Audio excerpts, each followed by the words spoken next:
So ఇక్కడ ఎగ్జాక్ట్గా మనం ఏం కాన్సన్ట్రేషన్ చేస్తున్నామంటే ప్యాకెట్ ఫార్వర్డింగ్ మెకానిజం ఏవైతే ఉన్నాయని. అంటే ఎప్పుడైతే ఒక ఇన్ఫర్మేషన్ అనేది రౌటర్లోకి వచ్చినప్పుడు ఇక్కడ రౌటింగ్ టేబుల్లోకి వెళ్ళి చెక్ చేసుకోవాలి. చెక్ చేసుకున్న తర్వాత ఈ ఇంటర్ఫేస్కి ఫార్వర్డ్ చేయాలా, దీనికి ఫార్వర్డ్ చేయాలా, దీనికి ఫార్వర్డ్ చేయాలనే దాని గురించి రౌటర్ అనేది డెసిషన్ తీసుకోవాలి, రైట్. సో ఆ ఫార్వర్డ్ చేయడానికి మనం ఏమేమి టెక్నిక్స్ యూజ్ చేస్తున్నామంటే ఇక్కడ మేజర్గా మనం 3 టెక్నిక్స్ యూజ్ చేస్తున్నామండి. ఒకదాన్నేమో ప్రాసెస్ స్విచ్చింగ్ అంటాం, ఇంకొక దాన్ని ఫాస్ట్ స్విచ్చింగ్ అంటాం, ఇంకొక దాన్ని సిఈఎఫ్ అంటే సిస్కో ఎక్స్ప్రెస్ ఫార్వర్డింగ్ స్విచ్చింగ్ వాడతామండి. ఇప్పుడు మీరు అబ్జర్వ్ చేసిందంటే this is the high standard అండి. సో ఇది ఫాస్టెస్ట్ స్విచ్చింగ్ మెకానిజం అండి. సో ఫస్ట్ మనం అర్థం చేసుకుందాం. అంటే ప్రాసెస్ స్విచ్చింగ్లో ఒక రౌటర్కి ఏదైతే దానికి ఒక ప్యాకెట్ అనేది దానికి ఇన్బౌండ్లో వచ్చినప్పుడు అది ఏ అవుట్బౌండ్కి ఆ ఇన్ఫర్మేషన్ అనేది ఫార్వర్డ్ చేయాలో, సో ఫస్ట్ మనం ప్రాసెస్ స్విచ్చింగ్లో ఏ విధంగా ఫార్వర్డ్ చేస్తుంది, ఫాస్ట్ స్విచ్చింగ్ మెకానిజంలో ఏ విధంగా ఫార్వర్డ్ చేస్తుంది ఇన్ఫర్మేషన్, సిస్కో ఎక్స్ప్రెస్ ఫార్వర్డింగ్ సిఈఎఫ్లో ఏ విధంగా ఫార్వర్డ్ చేస్తుంది అని దాని గురించి మనం 1 by 1 నేర్చుకుందామండి. సో ఇక్కడ మనం ఫస్ట్ ప్రాసెస్ స్విచ్చింగ్లో మీరు అబ్జర్వ్ చేయాలంటే, సో ఇప్పుడు ఫర్ ఎగ్జాంపుల్ ఒక రౌటర్కి ఇన్ఫర్మేషన్ వచ్చింది, ఏదో ఒక దగ్గర నుంచి వచ్చింది. సో ఇదొక ఇంటర్ఫేస్ ఉంది, ఇదొక ఇంటర్ఫేస్ ఉంది. సో ఇప్పుడు ఇక్కడ నుంచి ఇన్ఫర్మేషన్ వచ్చిందంటే డిఫరెంట్ నెట్వర్క్ నుంచి ఇక్కడికి, దీన్ని మనం ఏమంటామంటే ఇన్బౌండ్ అంటాం. అంటే మనం ఎక్కడి నుంచి అయితే రిసీవ్ చేసుకున్నామో దాన్ని ఏమంటాం ఇన్బౌండ్. సో దాన్నే మనం ఏమంటామంటే ఇంగ్రెస్ ఇంటర్ఫేస్ అంటాం. ఇన్ఫర్మేషన్ మనకి ఎక్కడైతే వస్తుందో మన లోపలికి ఎంట్రీ అవుతుందో దాన్ని ఇన్బౌండ్ లేదంటే ఇంగ్రెస్ ఇంటర్ఫేస్ అంటాం. సో ఇప్పుడు మనం ప్రాసెస్ చేసి ఎక్కడికో ఒక దగ్గరికి పంపించాలి కదా. సో ఈ ఇంటర్ఫేస్కి కదా. ఫర్ ఎగ్జాంపుల్ ఈ ఇంటర్ఫేస్కి ఫార్వర్డ్ చేస్తున్నాం అనుకో, ఇది మనం ఈ ఇంటర్ఫేస్కి ఫార్వర్డ్ చేస్తున్నాం. దీన్నే మనం ఏమంటామంటే అవుట్బౌండ్ అంటాం, రైట్. మనకు వచ్చేదేమో ఇన్బౌండ్ అంటాం, మన నుంచి వెళ్ళేదేమో అవుట్బౌండ్ అంటాం. అవుట్బౌండ్నే మనం ఇక్కడ ఏమంటామంటే ఎగ్రెస్ ఇంటర్ఫేస్ అంటాం. ఇంగ్రెస్ ఏమో ఇన్బౌండ్, ఎగ్రెస్ ఏమో అవుట్బౌండ్ ఇంటర్ఫేస్ అనేది గుర్తుపెట్టుకోండి. మనకు వచ్చేదేమో ఇన్బౌండ్, మన నుంచి వెళ్ళేది వేరే నెట్వర్క్కి కానీ వేరే రౌటర్కి కానీ వెళ్ళేది అవుట్బౌండ్ లేదంటే ఈ ఇంటర్ఫేస్ అనే పాయింట్ గుర్తుపెట్టుకోండి, రైట్. అంటే ఇక్కడ మీనింగ్ ఏంటంటే ఫర్ ఎగ్జాంపుల్ ఇక్కడ ఎగ్జాంపుల్లో నా దగ్గర ఒక 5 IP ప్యాకెట్స్ ఉన్నాయి. అవి ఎక్కడి నుంచి వచ్చినాయి, వేరే నెట్వర్క్ నుంచి నా రౌటర్ ఇంటర్ఫేస్కి వచ్చినాయి, అంటే నా ఇన్బౌండ్కి వచ్చినాయి. ఇప్పుడు నేను ఎక్కడికి ఫార్వర్డ్ చేస్తా, రౌటర్ లోపలికి వెళ్తాయి. రౌటర్లో మనకి ఏముంటుంది, రౌటింగ్ టేబుల్ అనేది ఉంటుంది, రైట్. సో దాన్ని మ్యాచ్ చేసుకొని మనం ఇక్కడికి పంపించాలి, ఇంకో దగ్గరికి పంపించాలి అనేది డిసైడ్ చేసుకుందాం అనుకుందాం. అందులో ప్రాసెస్ స్విచ్చింగ్ అనేది ఏ విధంగా పనిచేస్తుంది అనేది నేర్చుకుందాం. సో ఎప్పుడైతే మనకి ఇక్కడ 5 ప్యాకెట్స్ అనేది వన్ ఆఫ్టర్ అనదర్ మనం ఎప్పుడైతే రౌటర్ ఇన్బౌండ్ ఇంటర్ఫేస్కి వస్తాయో ఇక్కడ మనకు డేటా ప్లేన్, కంట్రోల్ ప్లేన్ ఉంటుంది. రౌటర్ లోపల ఏముంటాయి, డేటా ప్లేన్ ఒకటి, ఇంకొకటి కంట్రోల్ ప్లేన్ ఉంటుంది. ఇక్కడ చూడండి CPU ఉంటుంది, రైట్. సో అంటే ఇక్కడ మనకు సింపుల్గా ఎలా గుర్తుపెట్టుకోవచ్చు అంటే and older packet forwarding mechanism still available for the Cisco router. ఇది ఎర్లియర్ డేస్లో యూజ్ చేస్తున్నాం. ఇప్పుడు మనం యూజ్ చేసే అడ్వాన్స్ మెథడ్ ఏంది, సిఈఎఫ్ లాంటి అడ్వాన్స్ మెథడ్ యూజ్ చేస్తున్నాం. వెన్ ఏ ప్యాకెట్ అరైవ్స్ అనే ఇంటర్ఫేస్, ఎప్పుడైతే మనకు ప్యాకెట్ అనేది ఇంటర్ఫేస్కి వస్తుందో రౌటర్ ఇంటర్ఫేస్కి, it is forwarded to the control plane, అంటే కంట్రోల్ ప్లేన్కి ఫార్వర్డ్ చేస్తుంది రౌటర్ లోపల. Where the CPU matches the destination address with the entry in the routing table. అంటే ఎప్పుడైతే ఇది కంట్రోల్ ప్లేన్కి ఫార్వర్డ్ చేస్తుందో అప్పుడు మన CPU అనేది ఏం చేస్తుందంటే ఆ రౌటింగ్ టేబుల్లోకి వెళ్ళి చెక్ చేసుకుంటుంది, right. And then determines the exit interface and forward the packet. So అది డిటర్మైన్ చేసుకున్నాక ఈ పాత్రలో పంపించాలి అనేది డిసైడ్ చేసుకుంటుంది. సో ఇక్కడ నువ్వు గుర్తు ఓకే ప్రాసెస్ బాగానే ఉంది కదా, ఇన్పుట్ వచ్చి ఏదైతే ఇన్బౌండ్ ఇంటర్ఫేస్లో వస్తుందో అది CPU దాన్ని చెక్ చేసుకొని రౌటింగ్ టేబుల్లో మనకు ఫార్వర్డ్ చేస్తుంది, బాగుంది కదంటే ఇక్కడ సమ్ ప్రాబ్లం ఉంది. ఆ ప్రాబ్లం ఏంటంటే మీరు గుర్తుపెట్టుకోవాల్సింది ఏంటంటే it is important to understand that the router does this for every packet. ఇక్కడ చూడండి, ఇక్కడ ఫస్ట్ ప్యాకెట్ అనేది సేమ్ డెస్టినేషన్కే ఉందనుకుందాం, సెకండ్ ప్యాకెట్ అనేది సేమ్ డెస్టినేషనే, థర్డ్ ప్యాకెట్ అనేది సేమ్ డెస్టినేషన్. అంటే ఈ 5 ప్యాకెట్లు అనేది ఒకరికే పంపించాలనుకుందాం. ఇప్పుడు నువ్వు ఇక్కడ డిసడ్వాంటేజ్ ఏంటంటే ఓ లోపలికి వచ్చింది, కంట్రోల్ ప్లేన్లోకి వెళ్ళి CPU చెక్ చేసినప్పుడు ఏమైంది, వీడికి పంపించాలని ఉంది, పర్సన్కి పంపించాలని ఉంది. నెక్స్ట్ ప్యాకెట్ కూడా ఆ పర్సన్కే కదా, అప్పుడు మళ్ళీ ఏం చేస్తుంది, మళ్ళీ ఫస్ట్ నుంచి క్యాలిక్యులేషన్స్ చేస్తుంది, మళ్ళీ పంపిస్తుంది, మళ్ళీ థర్డ్ ప్యాకెట్కి వెళ్ళి మళ్ళీ ఫస్ట్ నుంచి చేస్తుంది. సేమ్ ఓడికే పంపిస్తున్నప్పుడు ఫస్ట్ ఓడికి నువ్వు వీడికి పంపిస్తున్నావు అని గుర్తుపెట్టుకున్నప్పుడు సెకండ్ కూడా వాడికి అన్నప్పుడు మళ్ళీ క్యాలిక్యులేషన్స్ అవసరం లేదు కదా, డైరెక్ట్గా పంపించవచ్చు కదా. కానీ ఇక్కడ ఈ ప్రాసెస్ స్విచ్చింగ్లో ఇది ఉండదు. అంటే మీనింగ్ ఏంది, it is important to understand that the router does this for every packet even if the destination is same for a stream of packets also it will perform the individual calculation. అంటే every packet requires the router CPU to decide where to send. The CPU reads the packet, looks up the destination in the routing table and then sends it out. Right? ఎందుకు ఇది చాలా slow? Because the CPU is heavily involved in each decision. ప్రతి దానికి ఇది సపరేట్గా find out చేసి forward చేయాలి. Right? So దీనికి ఏమన్నా సొల్యూషన్ ఉందంటే yes, we have the solution. So for that we're going to discuss the next forwarding mechanism. So ఇప్పుడు మనం ఫాస్ట్ స్విచ్చింగ్ ఆపరేషన్ అనేది ఏ విధంగా పర్ఫామ్ చేస్తో చూద్దాం. సో ఇక్కడ ఎక్స్ట్రా మనకి ఏముంది, ఫాస్ట్ ఫార్వర్డ్ కేషే మెకానిజం అని ఉంది. అంటే ఇప్పుడు ఫర్ ఎగ్జాంపుల్ ఇట్లా రౌటర్లు ఉన్నాయనుకో, సో డిఫరెంట్ నెట్వర్క్ పంపించాలంటే దీన్ని ఏమంటాం, ఎగ్జిట్ ఇంటర్ఫేస్ని మనం ఏమని చెప్పినా నీకు నెక్స్ట్ టాప్ ఇంటర్ఫేస్ అని, నెక్స్ట్ టాప్ రౌటర్ ఇంటర్ఫేస్ అని చెప్పుకున్నాం కదా. అంటే fast cache to store the next hop information. Simple, ఇది గుర్తుపెట్టుకోండి. When a packet arrives on the interface, అంటే ఎప్పుడైతే మన రౌటర్ లోపలికి ఇన్బౌండ్లోకి ప్యాకెట్ అనేది వస్తుందో, it forwarded to the control plane, అంటే కంట్రోల్ ప్లేన్కి ఫార్వర్డ్ చేస్తుంది. ఎక్కడెక్కడ సిపియూ ఉంటుంది కదా కంట్రోల్ ప్లేన్లో, CPU searches for the match in the fast switch cache. అంటే ఇక్కడ ఈ కేసులో అంటే ఏంది, మనకు ఆల్రెడీ ఒక డేటాబేస్ అనేది స్టోర్ చేసి పెట్టుకుంటుంది. దీంట్లో ఉందా లేదా చెక్ చేసుకుని. ఇక్కడ డేటాబేస్లో ఏముంటుందంటే, మీ క్యాష్ మెమరీ అర్థం కాకపోతే ఫర్ ఎగ్జాంపుల్, సో ఫస్ట్ నాకు ఒక ఇన్ఫర్మేషన్ వచ్చిందబ్బా, సో దీన్ని నేను ఫస్ట్ మొత్తం ఎత్తుక్కున్న తర్వాత ఈ పర్టికులర్ పర్సన్కి పంపించాలని తెలుసుకున్నా. మళ్ళీ ఇంకొక ఇన్ఫర్మేషన్ వచ్చింది, అది వీడికే వచ్చింది అనుకో, మళ్ళీ నేను ఫస్ట్ నుంచి క్యాలిక్యులేషన్ పర్ఫామ్ చేసి వీడికి పంపించాలి. అప్పుడు నేనేం చేస్తున్నా అంటే ఒక డేటాబేస్ టేబుల్ అప్డేట్ చేసుకుంటున్నా, ఒక మెమరీ అప్డేట్ చేసుకుంటున్నా. దీన్ని నేను మీకు అర్థం కాకపోతే క్యాష్ కాన్సెప్ట్ అంటే, సో ఇక్కడ టెంపరవరీగా అప్డేట్ చేసుకున్నాను. నెక్స్ట్ టైం కూడా వీడికే వచ్చిందంటే ఫస్ట్ ఈ టేబుల్లో చెక్ చేస్తాను. నేను ఆల్రెడీ పంపించిన కదా, దీంట్లో ఉందంటే ఉందనుకుంటే ఈ ఓవర్ హెడ్ ఈసీపీ క్యాలిక్యులేషన్స్ అవన్నీ అవసరం లేకుండా డైరెక్ట్గా ఈ టేబుల్లో చూసుకొని పంపించేస్తాం. అంటే మనకు ప్రాసెసింగ్ టైం స్పీడ్ అనేది ఇంక్రీజ్ అవుతుంది. లేకపోతే మళ్ళీ ఫస్ట్ నుంచి సెట్ చేసుకుంటా. ఇక్కడ కూడా సేమ్ కాన్సెప్ట్. ఎప్పుడైతే ఇన్ఫర్మేషన్ అనేది ఇన్బౌండ్ ఇన్ఫర్మేషన్ నుంచి రౌటర్లోకి వస్తుందో, సో కంట్రోల్ ప్లేన్లోకి వెళ్ళిన తర్వాత అక్కడ సిపియూ సెర్చ్ ఏం చేస్తుంది, a match in the fast switch cache, అంటే కేసులో ఉందా లేదా చెక్ చేస్తుంది.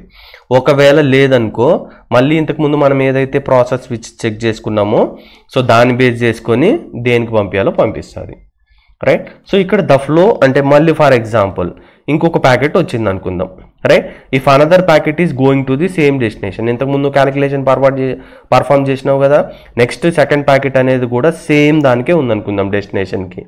అప్పుడు ఏం చేస్తుందంటే next of information in the cache మెమరీలో ఆల్రెడీ మనకు స్టోర్ చేసి పెట్టుకున్నాం కదా, సో దాన్ని రీయూజ్ చేసుకొని ఇప్పుడు CPU without CPU intervention we're sending the packet directly. So first ఏమో ఇక్కడ సేవ్ చేసుకొని పంపించినాం క్యాలిక్యులేషన్ చేసి, నెక్స్ట్ టైం క్యాష్ మెమరీలు ఉంటే డైరెక్ట్గా పంపిస్తాం. ఇది అడ్వాంటేజ్. అంటే ఇక్కడ చూడండి, ఇక్కడ ఏం యూజ్ చేస్తున్నాం, క్యాష్ మెమరీ యూజ్ చేస్తున్నాం. ఎందుకు, to store the information about the destination. Right? So first ప్యాకెట్కి ఏమవుతుంది, so it process by the CP. ఎందుకంటే ఫస్ట్ నీకు క్యాష్ డేటా టేబుల్ అనేది ఉండదు, క్యాష్ మెమరీ టేబుల్ అనేది ఉండదు. సో ఫస్ట్ ఏమో సిపియూ ప్రాసెస్ చేసి అండ్ ద ఇన్ఫర్మేషన్ ఈ స్టోర్డ్ ఇంటూ, మనకు పంపించినప్పుడు ఆ సేమ్ ఇన్ఫర్మేషన్ని మనం అరే వీడికి పోవాలంటే, సో ఇది నేను ఇంతకుముందు అంటే క్యాలిక్యులేషన్ చేసుకొని ఫార్వర్డ్ చేసిన అది ఈ టేబుల్లో స్టోర్ చేస్తున్నా. మళ్ళీ నెక్స్ట్ ఫ్యూచర్ ప్యాకెట్స్ కూడా అదే ఇన్ఫర్మేషన్ రిలేటెడ్ ఉంటే అప్పుడు ఆల్రెడీ దీంట్లో ఇన్ఫర్మేషన్ ఉంది కాబట్టి మళ్ళీ సిపియూకి ఓవర్ హెడ్ కాకుండా డైరెక్ట్గా ఫార్వర్డ్ చేస్తాం. రైట్? సో ఇది స్పీడ్. దేంతో కంపేర్ చేసుకుంటే మనం ప్రీవియస్తో కంపేర్ చేసిన ప్రాసెస్ స్విచ్చింగ్తో కంపేర్ చేసుకుంటే ఇది స్పీడ్. ఎందుకు, faster then the process switching because it reduces the CPU involvement after the first packet. Right? So ఇది ఉంది. రైట్? సో ఇంకా అంటే స్పీడ్ ఫార్వర్డింగ్ మెకానిజంని స్పీడ్ ఇంక్రీజ్ చేయడానికి ఉందంటే, సో ఫైనల్గా అడిషన్ అంటే లేటెస్ట్ టెక్నిక్స్ ఏంటంటే మనం సిఈఎఫ్ మెథడ్ అనేది యూజ్ చేస్తాం. సో సిఎఫ్ అంటే ఏంటండి, సిస్కో ఎక్స్ప్రెస్ ఫార్వర్డింగ్. సో ఇక్కడ మీరు గుర్తుపెట్టుకోవాల్సింది ఏంటంటే సేమే, కానీ ఇక్కడ మనకు 2 ఇన్ఫర్మేషన్స్ రికార్డ్స్ అనేవి హోల్డ్ చేసుకుంటుంది. ఒకటేమో ఎఫ్ఐబి అంటే ఫార్వర్డింగ్ ఇన్ఫర్మేషన్ బేస్ అని ఉంటుంది, ఇంకొకటేమో అడ్జసెంట్ టేబుల్ అనేది ఉంటుందండి. ఈ 2 టేబుల్స్ యూజ్ చేసుకొని ఇన్ఫర్మేషన్ అనేది చాలా స్పీడ్గా సిస్కో ఎక్స్ప్రెస్ ఫార్వర్డింగ్లో ప్యాకెట్ అనేది పంపిస్తుందండి. చూడండి ఇక్కడ 2 టేబుల్స్ ఉంటాయండి. సో 2 మెయిన్ టేబుల్స్ ఏముంటాయి, ఒకటి ఫార్వర్డింగ్ ఇన్ఫర్మేషన్ ఎఫ్ఐబి టేబుల్, ఇంకొకటి అడ్జసెంట్ టేబుల్ అని ఉంటాయి. సో ఎఫ్ఐబి దేని రిలేటెడ్ ఉంటుందంటే it contains the information about the destination networks and out going interface. అంటే ఏ డెస్టినేషన్ నెట్వర్క్కి ఇది అవుట్ గోయింగ్ ఇంటర్ఫేస్ అని చెప్పుకున్నాం కదా, సో దేనికి డెస్టినేషన్ నెట్వర్క్ ఏ ఇంటర్ఫేస్ నుంచి అంటే దీనికి పంపించాలి అనే దాని గురించి ఇన్ఫర్మేషన్ రిలేటెడ్ ఉంటుంది. సో నెక్స్ట్ అడ్జసెంట్ టేబుల్ ఏముంటుందంటే contains the layer 2 address, for layer 3 next hop ఉంటుంది. అంటే మ్యాక్ అడ్రస్ గురించి రిలేటెడ్ ఇన్ఫర్మేషన్ ఇక్కడ ఉంటుందండి. సో ఇక్కడ మీరు అబ్జర్వ్ చేసిండ్రంటే సో ఇది హార్డ్వేర్ బేస్డ్ మెకానిజం. అంటే మీనింగ్ ఏంటంటే offloads most of the packet forwarding to specialized hardware minimizing the CPU involvement. So CPU involvement నువ్వు మినిమైజ్ చేసినావంటే it means that we can send the information as much as faster. అంటే it is much faster then the both process switching and fast switching because it uses the hardware for most relation and has pre-built tables. So ఇక్కడ మనకి సిపియూలో వెళ్ళి అది calculate చేసుకొని పంపించాలి. In case cash memory లేకపోతే మళ్ళీ first నుంచి calculate చేసుకొని పంపిస్తూ ఉండాలి. సో దాని బదులు నేను ఏం చేస్తున్నానంటే నేను ఇన్ఫర్మేషన్ అనేది స్టోర్ చేసుకుంటున్నా, రైట్. సో ఏమేమి టేబుల్ స్టోర్ చేసుకుంటున్నా, ఫార్వర్డ్ ఇన్ఫర్మేషన్ బేస్ అనే ఒకటి, adjacent table. Forward information base ఏముంటుంది, so about the destination network related information ఉంటుంది, ఏ ఇంటర్ఫేసెస్కి పంపించాలనే దానికి ఉంటుంది. సో దీంట్లో ఏముంటుంది, అడ్జసెంట్ టేబుల్లో లేయర్ 2 అడ్రస్ ఉంటుంది. అంటే ఎప్పుడైతే మనకి ఇన్ఫర్మేషన్ అనేది వస్తుందో ఫస్ట్ ఈ డేటాబేస్ టేబుల్లో చెక్ చేస్తాం. సో మ్యాచ్ అయిందనుకో డైరెక్ట్గా అవుట్ బౌండ్ ఇన్ఫర్మేషన్కి పంపించేస్తాం. అంటే ఇదేంటంటే సిపియూ ఇన్వాల్వ్మెంట్ అనేది చాలా లెస్ ఉంటుంది. అప్పుడు ఏమవుతుంది, ఫాస్టర్ ఆపరేషన్ అనేది పర్ఫామ్ చేస్తుంది. ఎందుకంటే CF is faster because it uses the hardware to make forwarding decision and has pre-built tables reducing the need for the CPU involvement. So ఇక్కడ pre-built table అంటున్నావు కదా, మరి ఫర్ ఎగ్జాంపుల్ ఆ రౌటర్లో information ఏదో network fail అయిందనుకో అప్పుడు మరి ఏం చేస్తామంటే ఇట్ విల్ అప్డేట్ ఆటోమేటికలీ. అది ఏ విధంగా అప్డేట్ చేస్తుంది అనేది మన ఫర్దర్ క్లాసెస్లో మనం క్లియర్గా డిస్కస్ చేసుకుంటాం. సో ఇప్పుడు నీకు ఇది అర్థం కాలేదు అంటే స్టిల్ నీకు సిస్కో ఎక్స్ప్రెస్ ఫార్వర్డింగ్ గురించి నీకు డౌట్ ఉందనుకుంటే మనం ఒక ఎగ్జాంపుల్ తీసుకుందాం. ఆ ఎగ్జాంపుల్ తీసుకున్న తర్వాత నీకు సిఎఫ్ ఆపరేషన్ అంటే ఏందనేది క్లియర్గా అర్థమవుతుంది. సో ఇప్పుడు ఫర్ ఎగ్జాంపుల్ నేనేం చేస్తున్నా అంటే నా దగ్గర ఒక సిస్టమ్ ఉంది, రైట్. సో ఒక పీసీ ఉంది, దాని ఐపీ అడ్రస్ ఏంటంటే 192.168.1.10 అనే ఐపీ అడ్రస్ ఉంది. సో ఇప్పుడు నేనే ఏదో ఒక డిఫరెంట్ నెట్వర్క్లో ఉండే డివైస్తో కమ్యూనికేట్ అవ్వాలి. ఆ ఐపీ అడ్రస్ ఏంటంటే ఇంకెక్కడో ఇంకొక పీసీ ఉంది. సో దాని ఐపీ అడ్రస్ ఏంటంటే 10.0.0.2. అంటే నా సిస్టమ్ ఐపీ అడ్రస్ ఏంది 1.10, ఒక డిఫరెంట్ నెట్వర్క్ దేంతో కమ్యూనికేట్ అవ్వాలి, సిస్టమ్ బి. అది ఐపీ అడ్రస్ ఏంది 10.0.0. నువ్వు అబ్జర్వ్ చేస్తే ఇది డిఫరెంట్ నెట్వర్క్, ఇది డిఫరెంట్ నెట్వర్క్. ఇవి కనెక్ట్ కావాలంటే మనకు కంపల్సరీగా ఏముండాలి, రౌటర్ కావాలి. అది సింగిల్ రౌటర్ ఉండొచ్చు, మల్టిపుల్ రౌటర్స్ ఉండొచ్చు, దట్స్ ఓకే, రైట్. సో ఇప్పుడు మనకి ఏం కావాలి, ఇక్కడ నుంచి ఇక్కడికి మనకి స్విచ్ ఉందనుకో, ఫర్ ఎగ్జాంపుల్ ఈ ఇంటర్ఫేస్కి కనెక్ట్ చేయాలి. ఈ ఇంటర్ఫేస్ ఐపీ అడ్రస్ ఏంది, ఈ నెట్వర్క్లోనే ఉండాలి. అంటే నేను 1.1 ఇచ్చిన, అంటే 1.0 నెట్వర్క్ కాబట్టి దీనికి 1.1 ఇచ్చిన, లేదంటే మీ ఇష్టం. ఆ 1 to 254 ఐపీ అడ్రస్లు ఏముంటాయో ఏదో ఒకటి అసైన్ చేసుకోండి, రైట్. సో ఇది కంప్లీట్ అయిన తర్వాత మళ్ళీ ఇక్కడ మల్టిపుల్ రౌటర్స్ ఉంటాయి. సో ఇక్కడ మనకి ఏముంటుంది, రౌటర్ 10.0.0.1 అనుకుందాం. దీని ఇంటర్ఫేస్ రౌటర్ ఐపీ అడ్రస్ ఇదేంది, లేదంటే స్విచ్ నుంచి ఈ సిస్టమ్ ఉంది 10.0.0. సో ఇప్పుడు మనం సింపుల్ ఏం చేస్తున్నామండి, 1.10 అనే సిస్టమ్ నుంచి 0.0.2 అనే సిస్టమ్కి కమ్యూనికేషన్ అనేది చేయాలి. సో ఇవి రెండు డిఫరెంట్ నెట్వర్క్ కావాలి, మనకేం కావాలి, రౌటర్ కావాలి. అంటే రౌటర్ అనేది ఈ 1.1 అని ఇక్కడ ఐపీ అడ్రస్ ఇచ్చినాం. Interface facing the web server network. So ఇక్కడెక్కడో ఒక వెబ్ సర్వర్ ఉంది అనుకుందాం. సో ఈ నెట్వర్క్ ఏంది 10.0.0. నెట్వర్క్ అనుకుందాం, రైట్. సో అక్కడ ఒక సిస్టమ్ ఏముంది 10.0.0.2 అనే సిస్టమ్ ఉంది, దాంతో మనం కమ్యూనికేట్ అవ్వాలి. ఇప్పుడు ప్యాకెట్ ఏ విధంగా పోతుంది అనేది చూద్దాం. Host A sends packet to the host B, okay పంపించింది. ఇప్పుడు మధ్యలో ఏం కావాలి, రౌటర్ కావాలి. ఎందుకు, డిఫరెంట్ నెట్వర్క్స్ కాబట్టి. The router receives the packet on the interface 192.168.1.1 ఈ ఇంటర్ఫేస్కి వస్తుంది. ఇప్పుడు ఏంది, మళ్ళీ రౌటింగ్ టేబుల్. సో రౌటింగ్ టేబుల్లో మనకి ఏముంది, ఫార్వర్డింగ్ మెకానిజం ఉంది. ఫాస్టా లేదంటే ప్రాసెసర్ లేదంటే సిస్కో ఎక్స్ప్రెస్ ఫార్వర్డింగ్గా యూజ్ చేస్తాం, రైట్. ఇది అర్థం చేసుకో. ఇప్పుడు మనం ఏం చేస్తున్నాం, సిఎఫ్ ఆపరేషన్ యూజ్ చేస్తాం. సో ఇక్కడ మనకు 2 టేబుల్స్ అని చెప్పినాం. ఒకటి ఏంది forward information base table, FIB lookup ఉంటుంది. ఇంకొకటి అడ్జసెంట్ టేబుల్ ఉంటుంది. ఈ ఎఫ్ఐబిలో ఏముంటుంది, the router find the next hop IP for the 10.0.0.2 is 10.0.0.1.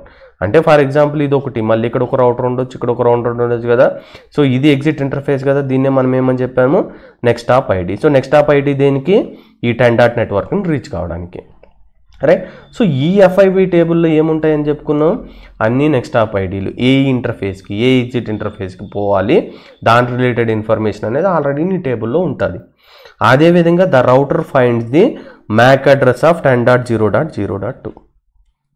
Back address అనేది ఎవరు నేర్చుకుంటారని చెప్పినాం, అడ్జసెంట్ టేబుల్లో ఉంటుంది. ఇప్పుడు నీకు ఐపీ ఎవరికి పంపించాలో తెలుసు, ఏ రౌటర్కి నెక్స్ట్ హాప్ ఐడి రౌటర్కి పంపించాలో తెలుసు, మ్యాక్ అడ్రస్ తెలుసు, ఇంకా నీకు సిపి యూటిలైజేషన్కి ప్రాబ్లం ఏం రాదు కదా. సో ఇట్లా యూజ్ చేసుకుని ఏం చేస్తుంది, the router quickly forward the packet to the 10.0.0.2 using the pre-build information in the FIB and adjacent table. So దీన్ని బేస్ చేసుకొని ఫార్వర్డ్ చేస్తే ద వెబ్ సర్వర్ అంటే ఈ హోస్ట్ బి అనే ఏదైతే సిస్టమ్ ఉందో ఇన్ఫర్మేషన్ అనేది రిసీవ్ చేసుకుంటుంది.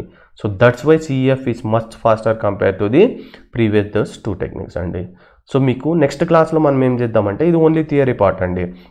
సో రౌటర్ తీసుకొని కాన్ఫిగర్ చేసి అసలు రౌటింగ్ టేబుల్ అంటే ఏంది, ఆ రౌటింగ్ టేబుల్ ఎందుకు కావాలి, లేకపోతే ఏమవుతుంది, అది ఎట్లా షార్టెస్ట్ పాత్ ఫైండ్ అవుట్ చేస్తుంది, ఏమేం రౌటింగ్ ప్రోటోకాల్స్ ఉన్నాయి, ఒకదాని తర్వాత ఇంకొకటి ఎందుకు ఇంప్లిమెంట్ చేయాలి.